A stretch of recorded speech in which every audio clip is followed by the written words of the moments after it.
Hey guys, welcome back to GB Cars. Today we're going to be ceramic coating a car using a new product I found.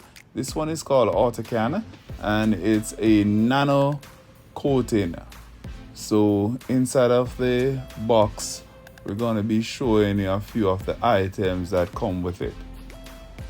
So inside of the box we have the ceramic coat and we have a few applicators. I guess this is similar to most of the ceramic coating that is used on the market.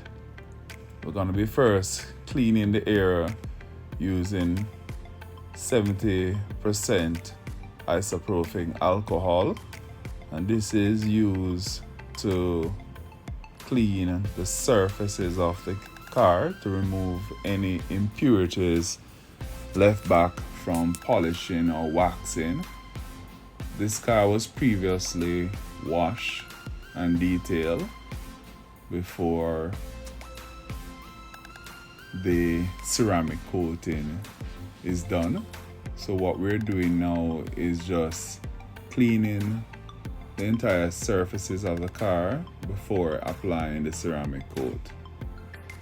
Now, typically to a regular ceramic coating, it comes with a box with the applicator and the block that is used to apply the ceramic coating to the vehicle.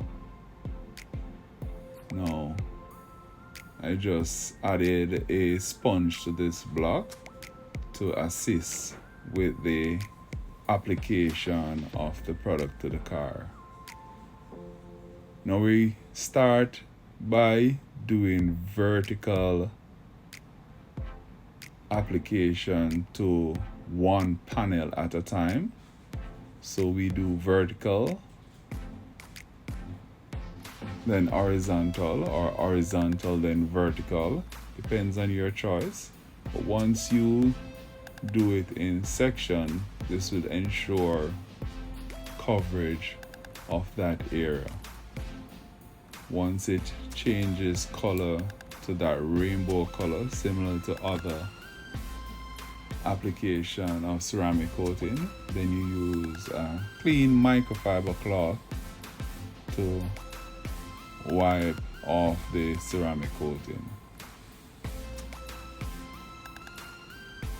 Now we're looking at the finished product of this BMW. Nice and shiny after the ceramic coating is done. So once this is cured for about 2 days, you want to ensure that no water goes on the car for at least 2 days, and you should not wash the car for at least 2 weeks. Thanks for joining us, guys, and I'll see you in the next video.